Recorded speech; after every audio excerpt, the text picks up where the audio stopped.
Hi అండి. రోలు లేక రోటి పచ్చడి టేస్ట్ మిస్ అవుతున్నారా? అయితే ఇలా చేసి చూడండి. అచ్చం రోటి పచ్చడి తిన్నట్టుగానే చాలా టేస్టీగా ఉంటుంది. ముందుగా స్టవ్ పైన ప్యాన్ పెట్టుకొని ఒక చిన్న కప్పు నిండా పల్లీలు వేసుకొని పల్లీలని లో ఫ్లేమ్ లో ఫ్రై చేసుకొని పక్కకు తీసి పెట్టుకోండి. ఇప్పుడు మళ్ళీ అదే ప్యాన్ లోకి కొద్దిగా ఆయిల్ వేసి 20 దాకా ఎండుమిరపకాయలు, ఒక స్పూన్ జీలకర్ర వేసుకొని బాగా ఫ్రై చేసుకొని పక్కకు తీసి పెట్టుకోవాలి.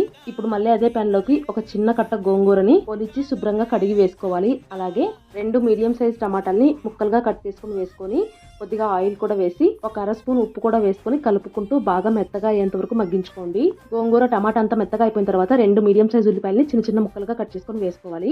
ఉల్లిపాయలు వేసినమ్మటే ఒకసారి కలిపేసుకొని స్టవ్ ఆఫ్ చేసి కిందికి దించేసుకోవాలి. ఇప్పుడు ఫ్రై చేసి పెట్టుకున్న పల్లీలు, ఎండుమిరపకాయలు వీటన్నింటినీ మిక్సీ జార్ లో వేసుకొని కాస్త ఉప్పు కూడా వేసి కచ్చాపిచ్చాగా మిక్సీ పట్టుకోవాలి. అలాగే వేయించుకున్న గోంగూరనైతే ఇలా పప్పు గుత్తితో మెత్తగా మెదిపేసుకొని ఇలా మిక్సీ పట్టు పెట్టుకున్న పౌడర్ ని కొద్ది కొద్దిగా వేసుకుంటూ కొన్ని నీళ్లు కూడా యాడ్ చేసుకొని పచ్చడి లాగా ఎనిపేసుకోవడమే. ఫైనల్ గా 4 తెల్లబాయలు వేసుకొని దంచేసుకున్నారంటే పచ్చడి రెడీ అయిపోతుంది.